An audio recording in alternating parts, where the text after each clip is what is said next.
Hi hello, എന്താണ് എല്ലാവരുടെയും വിശേഷം? ഇപ്പൊ കുറെ കാലമായില്ലേ നമ്മൾ കണ്ടിട്ട്. ഞാൻ കുറച്ച് തിരക്കിലൊക്കെ ആയിരുന്നു, ഒന്ന് നാട്ടിൽ പോകേണ്ടി വന്നു. ഉമ്മക്ക് തീരെ സുഖമില്ലായിരുന്നു, അപ്പൊ ഒന്ന് പോയി. ഇപ്പൊ കുഴപ്പമില്ല കേട്ടോ, ഇപ്പൊ ബെറ്റർ ആയിട്ടുണ്ട്. അപ്പൊ ഞാൻ എമിമോനൊക്കെ ഒന്ന് നാട്ടിൽ പോയി വന്ന്. എമിമോൻ ഇപ്പോഴും നാട്ടിൽ തന്നെയാണ്, ഞാൻ മാത്രമേ തിരിച്ചു വന്നിട്ടുള്ളൂ.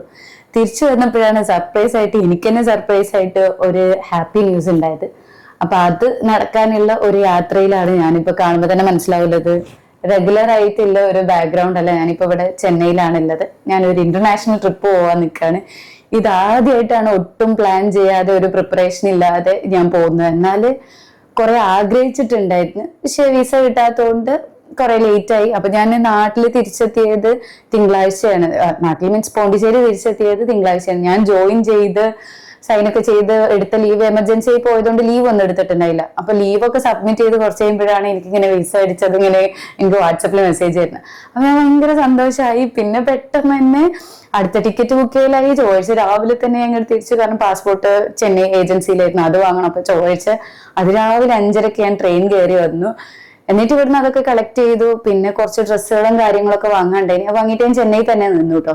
എന്നിട്ട് ഇപ്പൊ ഇതാ ബുധനാഴ്ചയാണ്, 14 ഇന്നാണ് ഞാൻ യാത്ര തിരിക്കുന്നത്.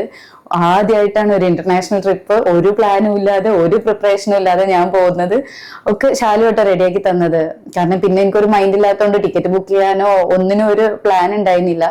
അപ്പൊ എങ്ങട്ടാ പോകുന്നത്, എന്താണ് എന്റെ പ്ലാൻ എന്നൊക്കെ വഴിയെ ഞാൻ പറഞ്ഞുതരാം. ഞാൻ ഒറ്റക്കാണ് പോകുന്നത്. ഇങ്ങനെ ആദ്യമായിട്ട് പോകുന്നു കേട്ടോ. സംഭവം എന്ന് വെച്ചാൽ എനിക്ക് പേടി ഉണ്ടായിരുന്നു ഒറ്റക്ക് പോകാനൊക്കെ. എന്റെ ഫ്രണ്ട്സ് ഒക്കെ ഓൾറെഡി ഈ കൺട്രിയിൽ പോയിട്ടുണ്ട്. അവരൊക്കെ പറഞ്ഞു ഒരാളും കൂടെ ഉണ്ടാവണ ഈ കാര്യം ബെറ്റർ എന്നൊക്കെ വിചാരിച്ചിട്ടാണ് ഞാൻ ശാലിനെയും കൂടെ കൂട്ടിയത്. ശാലുക്ക് പക്ഷെ വിസ ഇതുവരെ കിട്ടിയിട്ടില്ല. അപ്പൊ ഞാൻ ഒറ്റക്കാണ് പോകുന്നത്. എങ്ങനെയുണ്ടെന്ന് അറിയില്ല. UAE-ക്കൊക്കെ ഒറ്റക്ക് പോവുകയാണെന്നുണ്ടെങ്കിലും ആ ഒരു ബുദ്ധിമുട്ട് അറിയില്ലല്ലോ. കാരണം അത് എഗെയിൻ വന്ന് പെടുന്നത് ഒരു കേരള പോലുള്ള ഒരു സ്ഥലത്ത് തന്നെയാണ്. അങ്ങനെ ഭാഷ അറിയാത്ത ബുദ്ധിമുട്ടോ അല്ലെങ്കിൽ ആൾക്കാരെ ഫേസ് ചെയ്യുന്ന ബുദ്ധിമുട്ടോ അങ്ങനെയൊന്നും ഉണ്ടാവില്ലല്ലോ. ഇതിപ്പം എനിക്കറിയില്ല. ഞാൻ പോയി ഓരോ വഴിയെ അപ്ഡേറ്റ് ചെയ്ത് കാണിച്ചു തരാം. അപ്പോൾ പോയിട്ട് വരാം, ബൈ. ഞാൻ ചെന്നൈ എയർപോർട്ടിൽ തന്നെയായിരുന്നു കേട്ടോ റൂം എടുത്തിരുന്നത്. അതിന്റെ താഴെ മെട്രോന്റെ കണക്ട് ചെയ്തിട്ട് തന്നെ റൂം ഉണ്ടായിരുന്നു. കാരണം അവിടെ തമിഴ്നാട്ടിൽ ഇപ്പോൾ പൊങ്കൽ ഹോളിഡേയ്സ് ഒക്കെയാണ്. അപ്പൊ ഇൻ കേസ് എങ്ങാനും ലേറ്റ് ആവുകയാണെങ്കിലോ അതൊരു ട്രാഫിക് പെട്ട് ബുദ്ധിമുട്ടാവണ്ടെന്ന് വിചാരിച്ചിട്ട് ഞാൻ അവിടെ തന്നെ നിന്ന്. അപ്പൊ റൂമിൽ നിന്നൊക്കെ ഞാൻ പുറത്തിറങ്ങി, നടക്കാനുള്ള ദൂരമുള്ളൂ. ബാഗൊക്കെ എടുത്ത് ഞാൻ ചെക്കിംഗ് ഒക്കെ കഴിഞ്ഞ് അകത്ത് കയറി. പിന്നെ അകത്ത് കയറിയപ്പോഴാട്ടോ കാര്യം മനസ്സിലായത്. ഞാൻ ഡൊമസ്റ്റിക് സൈഡ് ആയതുകൊണ്ട് അവിടെ അധികം ഷോപ്സ് ഒന്നും ഉണ്ടായില്ല ഫുഡ് കഴിക്കാൻ വേണ്ടിയിട്ട്. അപ്പൊ പിന്നെ ഇല്ലേല് ബെറ്റർ ആയിട്ട് സബ്വേ ആണ് എനിക്ക് തോന്നിയത്. അപ്പൊ ഞാൻ അവിടെ കയറിയിട്ട് ഒരു സാൻഡ്വിച്ച് വാങ്ങിയതാണ്. അപ്പോൾ അതൊക്കെ അറേഞ്ച് ചെയ്ത് തരുന്നുണ്ട്. ഞാനാണെങ്കിൽ റൂമിൽ നിന്ന് പോലും ബ്രേക്ക്ഫാസ്റ്റ് കഴിക്കാതെ എയർപോർട്ടിലെത്തിയിട്ട് ലോഞ്ച് ചെയ്യാന്ന് പറഞ്ഞ് പോകുന്നതായിരുന്നു കേട്ടോ. പക്ഷെ എന്താ ചെയ്യുക, ഭാഗ്യക്കേടിന് എൻ്റെ ഒരു കാർഡും ലോഞ്ചിന് എടുത്തെടുത്തില്ല. അവിടെ ആണെങ്കിൽ ഒന്നേ ഉണ്ടായുള്ളൂ. അപ്പൊ പിന്നെ വേറെ മാറി നോക്കാനോ ഒന്നും പറ്റിയില്ല. അപ്പൊ പിന്നെ ഞാൻ ഇവിടുന്ന് തന്നെ ബ്രേക്ക്ഫാസ്റ്റ് കഴിച്ചിട്ട് കയറാന്ന് വിചാരിച്ചു. കാരണം അങ്ങോട്ട് എത്തുമ്പോഴേക്കും ഉച്ചക്കാണ് ഫ്ലൈറ്റ്, ഉച്ചക്ക് 2:30ക്കാണ് ഫ്ലൈറ്റ്. അപ്പൊ പിന്നെ ഡൽഹിക്കാണ് ആദ്യത്തെ ഫ്ലൈറ്റ് ഇല്ല. അപ്പൊ അങ്ങോട്ട് എത്തുമ്പോഴേക്കും എന്തായാലും വൈകുന്നേരം ആവുമല്ലോ. അപ്പൊ പിന്നെ വിശന്നിട്ട് ഇരിക്കണ്ട. ഇനിയിപ്പോ ഫ്ലൈറ്റിൽ ഫുഡ് ഉണ്ടോന്ന് അറിയില്ല. ഇനി ഓർഡർ ചെയ്താൽ തന്നെ ചിലപ്പം ടേസ്റ്റ് പിടിച്ചോളണമെന്നില്ലല്ലോ.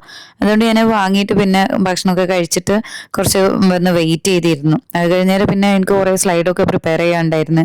പെട്ടെന്നില്ല പോരലായതുകൊണ്ട് ഒന്നും പ്രിപ്പയർ ചെയ്തിട്ടുണ്ടായിരുന്നില്ല. പിന്നെ കിട്ടുന്ന സമയത്തൊക്കെ ഇരുന്നുകൊണ്ട് സ്ലൈഡ് ഉണ്ടാക്കിയായിരുന്നു. ഡൽഹി ഫ്ലൈറ്റിലും മൊത്തത്തിൽ ഞാൻ ഇരുന്നുകൊണ്ട് ഉണ്ടാക്കുന്നതായിരുന്നു. പിന്നെ കുറച്ച് കഴിഞ്ഞപ്പോൾ ഒരു ഔട്ട്ലൈൻ ആയി കഴിഞ്ഞാൽ പിന്നെ കുഴപ്പമില്ലല്ലോ. പക്ഷെ ഒരു പ്രിപ്പറേഷനും ഇല്ലാതെ പോകുന്ന കാരണേ എന്താ ചെയ്യേണ്ടത്, എന്താ പ്രസന്റ് ചെയ്യേണ്ടത് എന്നുള്ളൊരു ബോധമില്ലാതെയാണ് ഞാൻ തന്നെ പോകുന്നത്.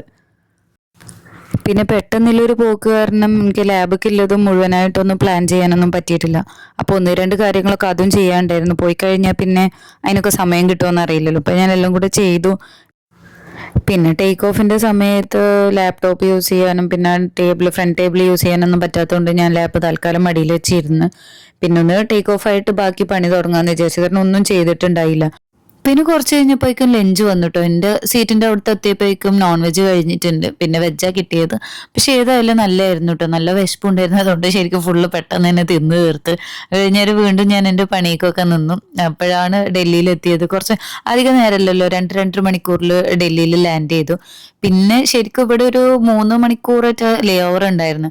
പക്ഷെ എല്ലാം ഒക്കെ ചെയ്ത് തിരിഞ്ഞ് വന്നപ്പോഴേക്ക് സമയമെടുത്ത്. ഇമിഗ്രേഷനും ഇവിടുന്ന് ഡൽഹിയിൽ നിന്നാണ് ചെയ്തത്. അപ്പോൾ കുറച്ച് സമയമെടുത്ത്. ഡൽഹിയിൽ ഇറങ്ങിയിട്ട് ഞാൻ കറൻസി എക്സ്ചേഞ്ച് ചെയ്യാണ്ടായിരുന്നു. അപ്പൊ നാട്ടിൽ നിന്ന് ഞാൻ ഇന്ത്യൻ റുപ്പി മാത്രമേ എടുത്തിട്ടുണ്ടായുള്ളൂ. പിന്നെ ചെന്നൈയിലെത്തിയപ്പോൾ ഓല് പറഞ്ഞു ഡൊമസ്റ്റിക് ആയതുകൊണ്ട് അവിടെ എക്സ്ചേഞ്ച് ഇല്ല, അപ്പൊ ഡൽഹിയിൽ പോയിട്ട് ചെയ്യാൻ പറ്റും. പിന്നെ എനിക്കൊരു സംശയം ഉണ്ടായിരുന്നു, ഇനി ഡൽഹിയിൽ നമ്മൾ ഇറങ്ങിയിട്ട് പിന്നെ കണക്ഷൻ അല്ലേ എടുക്കുന്നത്, അപ്പം എങ്ങാനും കാണാൻ പറ്റുമെന്നുണ്ടായിരുന്നു. എന്തായാലും അവരവിടെ ഉണ്ടെന്ന് പറഞ്ഞു, എക്സ്ചേഞ്ച് ആക്കി പോന്നു. പിന്നെ ഞാൻ ഇമിഗ്രേഷൻ പ്രൊസീജിയേഴ്സ് ഒക്കെ കഴിഞ്ഞ് അകത്ത് കയറി. പിന്നെ ഡൽഹി എയർപോർട്ടിൽ ലോഞ്ച് യൂസ് ചെയ്യാൻ പറ്റിട്ടോ. രാത്രി ഒരു 8:50 9 മണിയായിരുന്നു ഫ്ലൈറ്റ് എടുത്തപ്പം. അവ എന്താ വെച്ചാൽ 1 മണിക്കൂർ മുന്നേ ഗേറ്റ് ക്ലോസ് ചെയ്യുകയും ചെയ്യും. പിന്നെ അങ്ങോട്ടേക്ക് ഓടി എത്തും വേണ്ട, കഴിക്കാൻ പറ്റൂല എന്നായിരുന്നു വിചാരിച്ചത്. പിന്നെ ഡിന്നർ ഫ്ലൈറ്റിൽ ഉണ്ടോന്ന് ഉറപ്പില്ലല്ലോ, ഇനി ഉണ്ടെങ്കിൽ തന്നെ നേരത്തെ പറഞ്ഞ പോലെ ഇഷ്ടപ്പെട്ടിട്ടില്ലേ പിന്നെ എന്താവും അവസ്ഥ എന്നറിയില്ലല്ലോ. कृपया अपना सारा सामान ऊपर बने सामान कक्ष में या अपने सामने की सीट के नीचे रखें। एग्जिट रो में बैठे यात्री सामान केवल सामान कक्ष में ही रखें। सुनिश्चित करें कि टेक ऑफ और लैंडिंग के दौरान आपकी कुर्सी सीधी हो, ट्रे टेबल बंद हो और विंडोज क्लियर मोड पर हो। പിന്നെ സേഫ്റ്റി ഇൻസ്ട്രക്ഷൻ ഇത് കുറച്ച് വെറൈറ്റി ആയിരുന്നു കേട്ടോ. കാരണം യൂഷ്വലി ആയിട്ട് എപ്പോഴും ഞാൻ ഇത്രയും ലോങ് ആയിട്ടുള്ള ഫ്ലൈറ്റിന് ഇതിൽ മുന്നേ പോയിട്ടില്ല. അപ്പൊ എപ്പോഴും ഹെയർ ഹോസ്റ്റേഴ്സുകൾ തന്നെ കാണിക്കുന്നത്. ഇതിപ്പോ ഇങ്ങനെ വെറൈറ്റി ആയിട്ട് വീഡിയോ കണ്ടപ്പോൾ നല്ല രസം തോന്നി കേട്ടോ.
പിന്നെ ഈ ഫ്ലൈറ്റിലും ഫുഡ് ഉണ്ടായിരുന്നു കേട്ടോ. ഡിന്നർ റൈസ് തന്നെയായിരുന്നു. ഇതും നല്ല വിശപ്പില്ല കാരണം ഞാൻ തിന്നു തീർത്തിട്ടുണ്ട്. സെയിം തന്നെയായിരുന്നു. എന്നാലും കുഴപ്പമില്ല, ഞാനത് കഴിച്ച് പെട്ടെന്ന് തീർത്ത് കിടന്നുറങ്ങാലോ എന്ന് വിചാരിച്ചു. പിന്നെ ഞാൻ മൂവീസൊക്കെ ഒന്ന് നോക്കി. മലയാളം മൂവീസ് ഓപ്ഷൻ കുറവായിരുന്നു. വാഴ സിനിമ എടുത്തിട്ട് ഞാൻ കണ്ടു. ഞാൻ കണ്ടിട്ടുണ്ട് വാഴ, പക്ഷെ പിന്നെയും കാണുമ്പോൾ രസമാണ്. മുഴുവൻ കണ്ടില്ല കേട്ടോ. അതിന്റെ മുന്നേ ഉറക്കം വന്നിട്ട് ഞാൻ കയറി കിടന്നുറങ്ങി. പിന്നെ രാവിലെ ആയപ്പോൾ ഇവര് ബ്രേക്ക്ഫാസ്റ്റ് ആണെന്നും പറഞ്ഞ് ഒരു കേക്കും ബണ്ണും ഒക്കെ കൊണ്ടുതന്നു. പിന്നെ അത് ലാൻഡ് ചെയ്തിട്ടുണ്ട്. ഈ കാണുന്ന സൂര്യനൊന്നും ഒരു ചൂടും ഇല്ല കേട്ടോ. കണ്ണ് വെളിച്ചം മാത്രമേ ഉള്ളൂ. കണ്ണടിച്ചു പോയ വെളിച്ചായിരുന്നു, പക്ഷെ നല്ല തണുപ്പായിരുന്നു. ഹലോ, അപ്പോൾ കുറേ നേരമായി ഞാൻ യാത്ര തുടങ്ങിയിട്ട്. നല്ല ക്ഷീണമുണ്ട്. ഇപ്പോൾ ഹനീഡ എയർപോർട്ടിലാണുള്ളത്. ഇനി ഒരു 1.5 മണിക്കൂറിൻ്റെ ഒരു ഡൊമസ്റ്റിക് ഫ്ലൈറ്റും കൂടെ എടുക്കാണ്ട് കോബി എന്ന് പറയുന്ന ഒരു സ്ഥലത്തേക്കാണ്. അവിടെയാണ് എൻ്റെ കോൺഫറൻസ് ഉള്ളത്. അവിടെയാണ് റൂം ബുക്ക് ചെയ്തിട്ടുള്ളത്. ഇപ്പൊ തന്നെ ഒരു 7.5 8 മണിക്കൂറൊക്കെ യാത്ര കഴിഞ്ഞിട്ടാണ് വരുന്നത്. ഉറക്കൊന്നും മര്യാദയ്ക്ക് ആയിട്ടില്ല. ഇനി റൂമിലെത്തിയിട്ട് വേണം ബാക്കി ഉറങ്ങാൻ. ഇവിടെ അത്യാവശ്യം സമയം വെയിറ്റിംഗ് ഉണ്ട് കേട്ടോ. ഞാൻ ഇപ്പൊ ഇവിടെ ഒരു 9:30 ആയിട്ടുള്ളൂ. 1 മണിക്കാണ് ഫ്ലൈറ്റ് ഉള്ളത്. പിന്നെ 2 2:30 ആവും അങ്ങോട്ടേക്ക് എത്താൻ. പിന്നെ റൂമിലൊക്കെ എത്തുമ്പോഴേക്ക് എത്ര സമയം എടുക്കുമെന്ന് അറിയില്ല. അപ്പൊ ബാക്കി കാര്യങ്ങൾ ഞാൻ അപ്ഡേറ്റ് ചെയ്യാം.